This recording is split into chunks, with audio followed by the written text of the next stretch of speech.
నమస్కారం.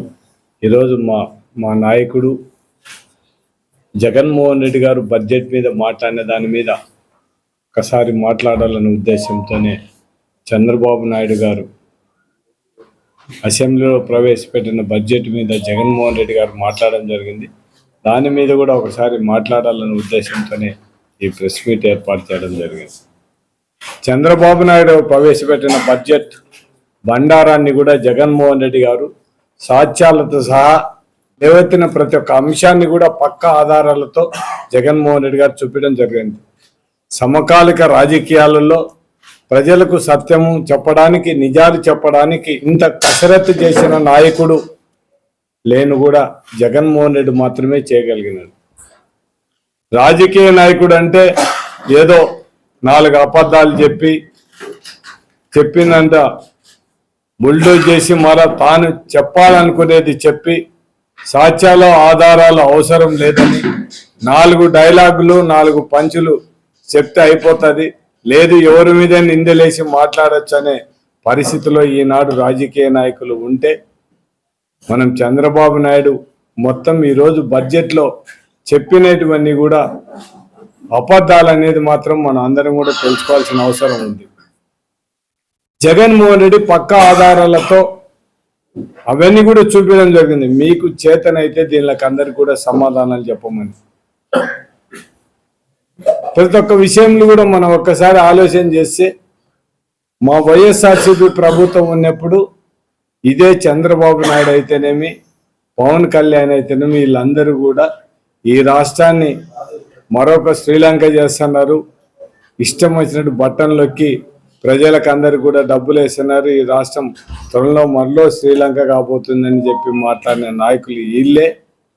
ఎలక్షన్లు ఒక 4 నెలలు ఉండేనంగా సూపర్ 6లు సూపర్ 7లని పెట్టి ప్రజలందరినీ మోసం చేసి, ప్రజలు పాపం అంతకుముందు జగన్మోహన్ రెడ్డి గారు ఇచ్చినారు, వీళ్ళు కూడా బీజేపీతో కలిసినారు.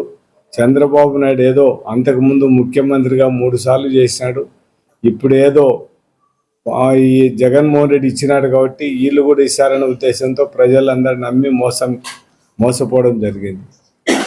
ఆ మోసంతోనే ఈ 2 సంవత్సరాలు కూడా పోయిన సంవత్సరం బడ్జెట్ పెట్టడం జరిగింది.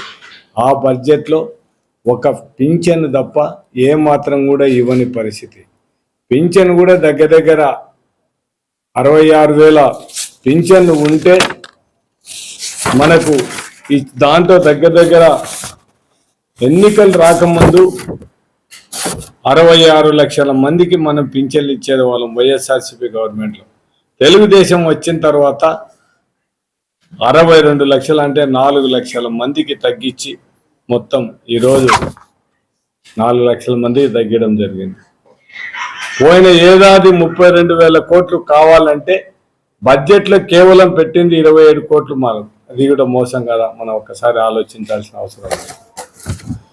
దీపం పథకానికి ప్రతి సంవత్సరం 3 సిలిండర్లు ఇస్తామని చెప్పడం జరిగింది. ఈ సిలిండర్లకు 3 సిలిండర్లకు ఈ రాష్ట్రంలో ఉండే ప్రజలకు అర్హత కలిగిన వాళ్ళకి ఇస్తే 3,900 కోట్లు ఖర్చు అయితే, పోయిన ఏడాది పెట్టేది మాత్రం 2,601 కోట్లు కేటాయించడం.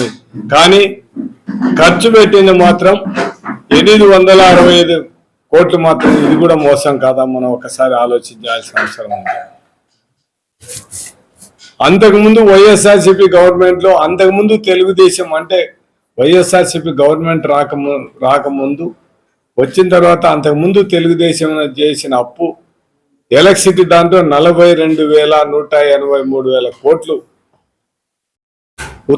విద్యుత్ ఉత్పత్తి చేసే వాళ్ళకు అప్పు అయితే, జగన్మోహన్ రెడ్డి వచ్చిన తర్వాత వైఎస్ఆర్సీపీ గవర్నమెంట్ వచ్చిన తర్వాత 21,000 కోట్లు బకాయిలు తీర్చిన వైఎస్ఆర్సీపీ గవర్నమెంట్లోనే తీర్చిన మాట నిజం కాదా? ఇవన్నీ కూడా ఇంకొకసారి చూస్తే బడ్జెట్ గురించి జగన్మోహన్ రెడ్డి ఏదో ఈ రాష్ట్రాన్ని మొత్తం అప్పుల పాలు చేసినాడని మొత్తం చెప్పి 14 కోట్లు అప్పులు ఉన్నాయని చెప్పడం జరిగింది. మళ్ళా 12 కోట్లు చెప్పడం జరిగింది. పోయిన సంవత్సరం బడ్జెట్లో గవర్నర్తోనే 10 కోట్లు అని చెప్పేయడం జరిగింది. 10 కోట్లు అప్పు ఉండాలని చెప్పేయడం జరిగింది. చంద్రబాబు ప్రవేశపెట్టిన గత అసెంబ్లీ బడ్జెట్ పత్రాలు కాగ్ రిపోర్ట్ల ప్రకారం చూసుకుంటే వైఎస్ఆర్సీ ప్రభుత్వం మారే నాటికి రాష్ట్ర ప్రభుత్వం అప్పులు 6,46,వేల కోట్లు మాత్రమే తప్ప అంతకంటే ఎక్కువ లేదని. అంటే ముఖ్యమంత్రిగా ఉన్న కొడుకు లోకేష్ బాబు ఆయన కూడా చెప్పడం జరిగింది. అంటే ఈ 10 లక్షల కోట్లు అప్పు చేశాను. వాళ్ళ నాయన పెట్టిన బడ్జెట్లోనే 6,46,000 చూపిస్తే వీళ్ళిద్దరు మళ్ళా తండ్రి కొడుకులు ఇద్దరు కలిసి కూడా 10 లక్షల అప్పని ప్రజలను మోసం చేయడానికి మాట్లాడితే వీళ్ళిద్దరిని ఏ విధంగా మనం అనాలా? వాళ్ళు అబద్ధాల కోర్లు అనకాలే ఏమనకాలో మనం అందరూ కూడా ఒక్కసారి ఆలోచన చేయాల్సిన అవసరం. ఈ రాష్ట్రంలో సూపర్ 6 కానీ సూపర్ 7 తెలుగుదేశం వాళ్ళు పెట్టిన అవన్నీ కూడా అమలు పరచాలంటే 79,867 కోట్ల రూపాయల డబ్బులు కావట్లేదు. ఇందుకు ఆడపిల్ల నిధి కింద 32,400 కోట్లు. అంటే ప్రతి ఒక్క ఆడపిల్లకు 18 ఏళ్ళు దాటిన ప్రతి ఒక్కరు కూడా 50 సంవత్సరాలు ఉండే లోపల ఉండే వాళ్లకు నెలకు 1,500 లెక్క అయితే సంవత్సరానికి 18,000 అయితే ప్రతి ఒక్క సంవత్సరం 32,400 కోట్లు రావాల్సిన అవసరం ఉంది. ఈ రాష్ట్ర ప్రజలకు లేడీస్కి ఇవ్వాల్సిన అవసరం ఉంది. దీపం పథకం చూసుకుంటే 3 సిలిండర్లు ఇవ్వాలంటే 3,900 కోట్లు ఇవ్వాల్సిన అవసరం ఉంది.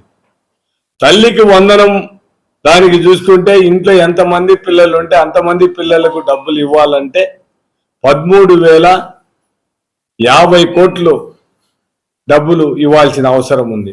అన్నదాత సుఖీభవ కింద తీసుకుంటే 10,717 కోట్లు డబ్బులు ఖచ్చితంగా ఇవ్వాల్సిన అవసరం ఉంది. మహిళలకు ఉచిత బస్సు ఫ్రీ బస్సు కింద చూసుకుంటే 3,000 కోట్లు ఖచ్చితంగా ఇవ్వాల్సిన అవసరం ఉంది. 50 ఏళ్ళు దాని ఎస్సీ ఎస్టీ మైనార్టీ వాళ్ళకి 50 ఏళ్ళ తర్వాతనే 50 ఏళ్ళు దాటానే పింఛన్ ఇస్తామని చెప్పడం జరిగింది. దానికి చూసుకుంటే 9,600 కోట్లు ఖచ్చితంగా కావాల్సిన అవసరం. మొత్తం ఇవన్నీ కలుపుకుంటే 80,000 కోట్ల రూపాయలు ఖచ్చితంగా ప్రతి ఒక్క సంవత్సరం చంద్రబాబు నాయుడు సూపర్ 6 ఇచ్చిన దానిలో మాత్రం ఖర్చు పెట్టే ఇంత డబ్బులు ఖర్చు పెట్టాల్సిన అవసరం ఉంది. కానీ ఇదే చంద్రబాబు నాయుడు గారు బడ్జెట్లో పెట్టింది 7,282 కోట్లు బడ్జెట్లో మాత్రం కేటాయిస్తే ఈయన ఖర్చు పెట్టింది 865 కోట్లు మాత్రమే ఖర్చు చేయడం జరిగింది. అంటే ఇక ఈ ఏడాది చూసుకుంటే 17,179 కోట్లు మాత్రమే కేటాయించారు. అంటే చూడండి, ఒక్కసారి ఆలోచించండి. 80,000 కోట్లకు 17,000 కోట్లకి ఎంత డిఫరెన్స్ ఉందో చూసి ఇది ప్రజలను మోసం చేయడం కాదా అనేది తెలుగుదేశం నాయకులు చెప్పాల్సిన అవసరం ఉంది. బడ్జెట్ ప్రవేశపెట్టినప్పుడు ఎటు ఏ గ్లాన్స్ లో అప్పు వివరాలు చూపించేది ఒక పట్టిక ఉంటుంది. దాంట్లో ఆ పట్టికను ఈరోజు బడ్జెట్ లో చూపించకుండానే మొత్తం దాన్ని తీసేయడం జరిగిందంటే ఖచ్చితంగా అప్పుల వివరాలు ఖచ్చితంగా చెప్పాల్సిన దాంట్లో మన బాక్స్ లో చూపించాల్సిన అవసరం. దాన్ని చూపిస్తే ఇలా బండారం బయటపడుతుంది. కాబట్టి బడ్జెట్ లో నుంచి ఆ టేబుల్నే మొత్తం తీసి పారేయడం జరిగింది. అంటే ఇది ఒకటి మోసం కాదా? ప్రజలను మోసం చేయడం కాదా? ఉద్యోగాల కల్పన చేస్తున్నామని చెప్పి గవర్నర్తో అబద్ధం చెప్పడం జరిగింది. 4 లక్షల ఉద్యోగాలు ఇచ్చినామని. 4 లక్షలు కాదు, వీళ్ళు తెలుగుదేశం వచ్చిన తర్వాత ఎంతమంది అవుట్ సోర్సింగ్ ఉద్యోగస్తులు ఇళ్లకు పంపించినారు, ఎంతమందిని తీసేసినారు, ఎంతమందిని అన్యాయంగా వీళ్ళు వైఎస్ఆర్సీపీలు వీళ్ళు ఉండకూడదని చెప్పి ఈ నాయకులందరూ కూడా చాలా మందిని ఉద్యోగాలు 5 సంవత్సరాలు 6 సంవత్సరాలు అంతకుముందు తెలుగుదేశం గవర్నమెంట్లో పనిచేసేటోళ్ళను కూడా తీసేసిన కూడా పరిస్థితి మనం ఇప్పుడు చూడడం జరుగుతుంది. అమరావతికి దానికి సెల్ఫ్ ఫైనాన్స్ ప్రాజెక్ట్ అని చెప్పడం జరిగింది. సెల్ఫ్ ఫైనాన్స్ ప్రాజెక్టు దీనికి ఏం డబ్బులు అవసరం, కానీ బడ్జెట్లో ఎందుకు అమరావతికి కేటాయింపు చేయాల్సిన అవసరం వచ్చిందనేది కూడా తెలుగుదేశం నాయకులు చెప్పాల్సిన అవసరం. ప్రజలకు ఎందుకు నిజాలు చెప్పడానికి భయపడుతున్నారో అర్థం కాని పరిస్థితి. రాష్ట్ర ఖజానా ఆదాయం రావడం లేదు. ఈ ఆదాయం అంతా ఎక్కడ పోతుందంటే తెలుగుదేశం చంద్రబాబు నాయుడు ఆయన మనుషుల జోయిలోకి రాష్ట్ర ఖజానాకు రావాల్సిన ఆదాయం వాళ్ళ జోయిలోకి పోతుంది. ఇంకా ఇసుక మద్యం గురించి రావాల్సిన ఆదాయం చంద్రబాబు ఆయన మనుషులు జోబులోకి వెళ్తున్న అంటే దానికి ఆన్సర్ కూడా వాళ్ళు చెప్పే పరిస్థితి లేనండి. మనం చూసినా ఇప్పుడు బ్రాందీ షాపులు మొత్తం బార్లను మైంపించే విధంగా మొత్తం మామూలుగా రీటైల్ షాపులో మనం మందు కొనుక్కొని పోవాల్సిందే తప్ప ఆడ వాళ్ళందరూ కూడా ఇప్పుడు మొత్తం బ్రాందీ షాపుల దగ్గర బార్లను మించిన విధంగా బార్లను మొత్తం ఆన్నే కూర్చొని మొత్తం మందు దాపే పరిస్థితి. సాయంత్రం పూట అయితే మెయిన్ రోడ్లో ఉండే పరిస్థితి ఉంటే మాత్రం అక్కడ ఆ రోడ్లలో పోవడానికి కూడా ఇబ్బంది పడే పరిస్థితి. ఇంకా పల్లెటూళ్ళలో చూస్తే మాత్రం రేకుల షెడ్లు మాదిరి వేసి మొత్తం తడికలు కట్టి మొత్తం బార్లను మించిన విధంగా జరపడం జరుగుతుంది. దీన్ని కనీసం ఎక్సైజ్ వాళ్ళకి ఎక్సైజ్ ఈడీకి చెప్పినా కూడా ఇంతవరకు కూడా వారం రోజులైతుంది కనీసం యాక్షన్ తీసుకోలేని పరిస్థితుల్లో అధికారులు ఉన్నారు. లాస్ట్కి అధికారులు ఏం చెప్తున్నారంటే ఏం చేస్తాం మేమేం చేయలేని పరిస్థితులు ఉన్నాం అనే పరిస్థితులు అంత వ్యవస్థనే ప్రభుత్వ వ్యవస్థని అంత దిగజారిచ్చిన పరిస్థితి ఈరోజు తెలుగుదేశంలో మనం చూడడం జరుగుతుంది. ఏదో జగన్మోహన్ రెడ్డి రాజశేఖర రెడ్డి చనిపోయిన తర్వాత పదవి కోసం అందరు ఎమ్మెల్యేలతో అందరితో సంతకాలు పెట్టించుకొని అని చెప్పడం జరిగింది. జగన్మోహన్ రెడ్డి కాదు సంతకాలు పెట్టింది, ఆ రోజు రాజశేఖర రెడ్డి మీద అభిమానంతో రాజశేఖర రెడ్డి కష్టపడి కాంగ్రెస్ పార్టీని తీసుకొని వచ్చినాడు. మళ్ళా ఈ రాష్ట్ర ప్రజలకు న్యాయం జరగాలంటే జగన్మోహన్ రెడ్డి ముఖ్యమంత్రి అంటే న్యాయం జరుగుతుంది. కానీ మెజార్టీ ఎమ్మెల్యేలందరూ సంతకం పెట్టింది, జగన్మోహన్ రెడ్డి మాత్రం ఎవరిని కూడా అడగలేదు. నాకు సంతకం పెట్టండి నేను ముఖ్యమంత్రి అవుతాను మాత్రం ఏం చెప్పను కూడా చెప్పలేదు. కానీ జగన్మోహన్ రెడ్డి ఒక్కరి మీద ఆధారపడి ఒకరి పదవిని గుంజుకునే స్టేజ్లో జగన్మోహన్ రెడ్డి లేనేలేదు. అది మీ నాయన గుంజుకోవడం, మీ తాత పదవిని మీ నాయన గుంజుకునే తప్ప జగన్మోహన్ రెడ్డి మాత్రం ఏ రోజు కూడా ఆ పదవి తీసుకోలేదు. జగన్మోహన్ రెడ్డి ప్రజాబలంతోనే ముఖ్యమంత్రి అయినారు తప్ప ఇంకొకటి కానే కాదనేది మాత్రం తెలుగుదేశం నాయకులు గమనించాల్సిన అవసరం ఉంది. ఇంకా నాదెళ్ల మనోహర్ గారు ఈ బియ్యం కమిషన్ల కోసం ఆయన ఇష్టం వచ్చినట్టు మాట్లాడడం జరుగుతుంది. కనీసం మాట్లాడే వాళ్ళు జగన్మోహన్ రెడ్డి అడిగిన దానికి సమాధానం చెప్పాల్సిన అవసరం ఉంది. నాదెళ్ల మనోహర్ కానీ లోకేష్ గారు కానీ వాళ్ళు ఏదైతే జగన్మోహన్ రెడ్డి గారు మీకు అన్ని ప్రశ్నలు సంధించినాడు దానికి ఒక్కొక్క దానికి సమాధానం చెప్పండి. మీ దగ్గర మీరు చాలా పర్ఫెక్ట్గా చేసినారు, మేము చాలా బాగా చేస్తున్నాము అని చెప్పినప్పుడు మీకు ధైర్యంగా జగన్మోహన్ రెడ్డి అడిగిన దానికి ప్రశ్నలకు సమాధానం చెప్పలేక మీరేదో మీ ఇష్టం వచ్చినట్టు మాట్లాడితే మాత్రం అది మంచిది కాదు. మీకు ధైర్యం ఉంటే మీ చేతనైతే సమాధానం చెప్పండి, లేకపోతే వదిలిపెట్టేసేయండి. అంతే తప్ప జగన్మోహన్ రెడ్డిని అది ఇట్లా ఇవన్నీ మాట్లాడాల్సిన అవసరం అంటే ప్రజలు కూడా తెలుసుకుంటారు ఎట్లా మీరు చేస్తనేది. ప్రజలను మోసం చేశారు మీరు, సూపర్ సిక్స్లు అన్ని పెట్టి మీరు మొత్తం అందరినీ కూడా ప్రజలను మోసం చేయడం జరిగింది. ఇంక మళ్ళీ ఏంటి ఆల్రెడీ ఈ రాష్ట్ర ప్రజలకు అందరికీ తెలిసిపోయింది మొత్తం మోసపోయినాము మనము మొత్తం అని. రైతులందరూ కూడా అంతకు ముందు జగన్మోహన్ రెడ్డి గారు ఉన్నప్పుడు మొత్తం మనము ఈ ఇన్పుట్ సబ్సిడీ, క్రాప్ ఇన్సూరెన్స్ ₹1 ఏ రైతు కూడా కట్టకుండానే మొత్తం డబ్బులు ఇచ్చిన ఘనత జగన్మోహన్ రెడ్డి గారు. ప్రతి ఒక్క గ్రామాలలో కూడా సచివాలయం దగ్గర రైతు భరోసా కేంద్రాలు పెట్టి ప్రతి ఒక్క రైతుకు న్యాయం జరిగే విధంగా మొత్తం వాళ్ళు ఏదైతే క్రాప్ వేసుకున్నారో మన క్రాప్ బుకింగ్ వాళ్ళకు మాత్రం ఈ సేవలో మనం బుకింగ్ చేసుకుంటే అటువంటి వాళ్ళకందరికి కూడా ఎటువంటిది ఏం చూడకుండా తెలుగుదేశమా కాంగ్రెస్ అని మాట్లాడకుండానే అర్హత కలిగిన ప్రతి ఒక్కరికి కూడా ఎవరికి అన్యాయం ఈ ఇన్పుట్ సబ్సిడీ ఎవరికైతే క్రాప్ ఇన్సూరెన్స్ వాళ్ళకందరికి ఇచ్చిన ఘనత జగన్మోహన్ రెడ్డి గారు. దగ్గర 40 సంవత్సరాల రాజకీయ అనుభవం ఉండి 4 సంవత్సరాలు ముఖ్యమంత్రిగా, ఆల్రెడీ 3 సంవత్సరాలు అయిపోయింది, ఇప్పుడు 4వ సంవత్సరం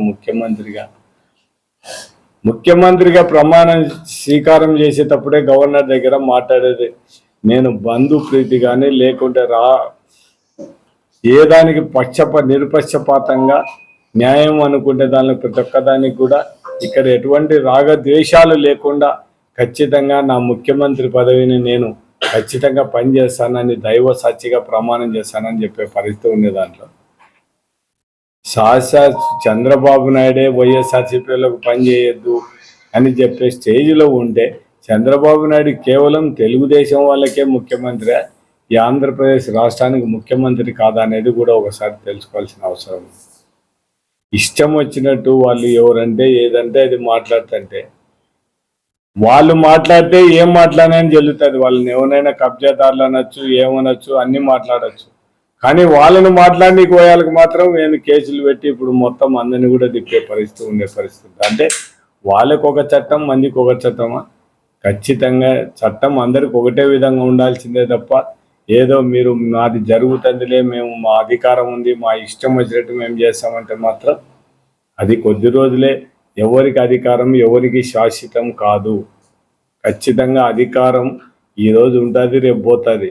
ఎవరు కూడా ఇదే శాశ్వతం అనుకుంటే మాత్రం మనం చూస్తుంటే మొత్తం పురాణాలు కానీ ఇతిహాసాలన్నీ చూసుకుంటే మాత్రం చాలామైన ఘోరమైన పరిస్థితి. మనం ఆలోచన చేయాల్సింది ఒకటే, మనం చేసేది ఎంతవరకు కరెక్ట్ ఏమిటనేది ఆలోచించాలనేది ఆలోచన చేస్తున్నాం. ఆలోచించాల్సిన పరిస్థితి తెలుగుదేశం నాయకులు తెలుసుకోవాల్సిన అవసరం ఉంది. మేము ఎంతవరకు న్యాయం చేస్తున్నాము.